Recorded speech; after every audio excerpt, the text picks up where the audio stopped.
కూరగాయల్లో రాజు ఎవరంటే మాత్రం వంకాయ చెప్తాము. అదే ఆకుకూరల్లో రాజు ఎవరంటే మాత్రము కొత్తిమీరే. చూడండి ఇది వచ్చేసి మా బావికాడ తెంపుకొచ్చినాం ఇప్పుడే కొత్తిమీర ఎంతగానో ఉంది చూడండి.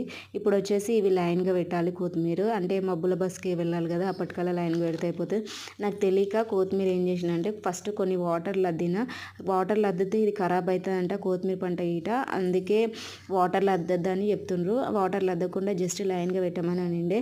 యాక్చువల్లీ ఏంటంటే రైతు బజార్లో రేటు మాత్రము 10కి 10 ఇస్తున్నారు కొత్తిమీర. అదే వేసుకునేటోళ్ళు వాళ్ళు ఉంటారు కదా సిటీలలో టౌన్లలో అయితే మాత్రం 10కి 2 అంటే ఒకానొక రోజులలో అయితే 10కి అంటే 10 రూపీస్కి ఒకటే ఇస్తారు.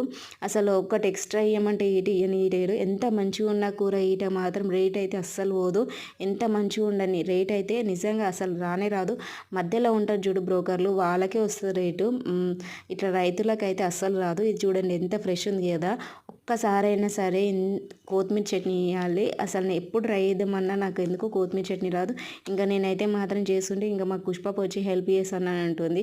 హెల్ప్ చేయకున్నా సరే కానీ దాని మీద మాత్రం కూర్చోదని అంటుంది. ఎంతసేపు దాని మీద వచ్చి కొత్తిమీర పంట మీద కూర్చుంటుంది, మొత్తం ఖరాబ్ అయిపోతుంది. హెల్ప్ చేయకున్నా సరే కానీ దాన్ని అయితే ఖరాబ్ చేయదు. చూడండి ఈ వీడియో మాత్రం నచ్చితే లైక్ అండ్ సబ్స్క్రైబ్.